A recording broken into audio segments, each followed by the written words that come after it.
Në nderim të Papa Franceskut, pas ndarjes nga jeta në moshën 88 vjeçare, Shqipëria ka shpallur ditën e sotme ditëzie kombëtare. Në të gjitha institucionet, flamuri është ulur në gjysmështisë, ndërsa në Vatikan zhvillohet mesha e varrimit të Atit të Shenjtë.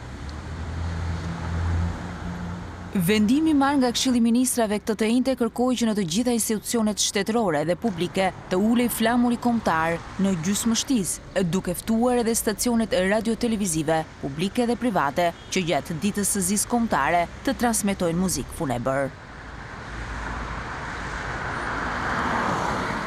Mesha e lamtumirës për Papa Franceskun mbahet në sheshin Shëmpjetri, për të vazhduar më pas sipas testamentit që vetë Ati i Shenjtë ka lënë të shkruar.